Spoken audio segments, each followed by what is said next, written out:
Là mình làm cái clip chiếc Exciter 135 này nha. Chiếc này là 78C1. Thì chiếc này thì kỹ thuật của mình đang gần hoàn thiện xong cái chiếc này. Chiếc này là 62, xe này bản thân nó đã 62 rồi. Thì kỹ thuật của mình đang làm lại nguyên cục máy này, 62 tay trên CNC. Lồng thay trái cốt. Thì cái lồng này lồng cũ, chủ xe xài lại lồng cũ. Thì cái lồng cũ thì mình lên trái cốt. Còn cái vấn đề phần sub box rồi nọ mình đã làm ok hết rồi. Còn cái phần nồi niết cân cô lăng lên tạ đồ mình lên hết rồi. Bình xăng xe này vô lửa chưa? Vô rồi anh. Vô full lửa CTR luôn. Full lửa CTR. Bình xăng Daytona. Thì cái vấn đề về chiếc xe này thì mình đang tiến hành lên bơm nước điện két nước lớn luôn. Đó, em thấy không? Két này két nước lớn 15 ngàn. Còn cái nước lớn dễ zin là khác nữa. Đây, cái này rất là bự. Đây. Xe này full lửa xe rồi. Thì mình sẽ đề máy cho anh em nghe thử nha. Cái bô này mình đã làm xong hết rồi. Góc bô rồi theo bài hết rồi.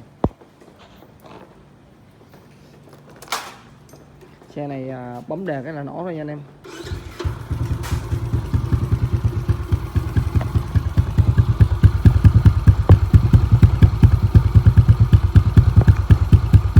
Nghe dàn hơi rất là ấm nha. Máy em ru luôn nha anh em. Xe này là làm bài tua.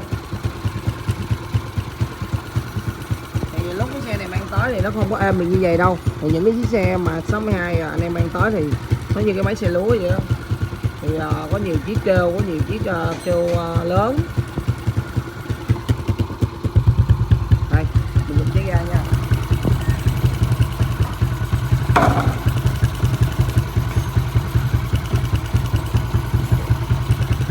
Đó. Thì cái phần chiếc ga mình đã dịnh vô nó êm ru. Không có gì về vấn đề dòng nồi thì em luôn. Mình đã tán có xu nồi. Đây cái ống thông hơi, xe này có ống thông hơi cẳng. Để coi nhớ bắt cái ống thông hơi nha, để nẹt bô lên cái nó phụt nhớt ra ngoài luôn á. Xe này mình thay cái lọc nhớt ra nè, nó là sinh cam đồ mình thay hết rồi. Rồi tắt máy đi, rồi cho nó máy nó nguội để gắn cái bơm nước điện. Rồi ok. Chiếc này kỹ thuật của mình đang làm tới đây. Đây, còn chiếc này thì 59 là 2. Chiếc này kỹ thuật mình đang làm tới đây rồi. Ở trong là máy xong ok hết rồi. Bây giờ còn cái vấn đề canh chỉnh thêm 1-2 lần nữa cho cam cò rồi nó ok là có thể là đô đài được rồi. Ok. Chiếc này thì ráng tranh thủ xong xe cho chủ xe. Ráng tranh thủ. Thì cái chiếc xe này mình nó hoàn thiện xong hết rồi. Còn cái vấn đề phần bô thì mình giải quyết cho nó, cái phần bô nó 57 nữa là xong.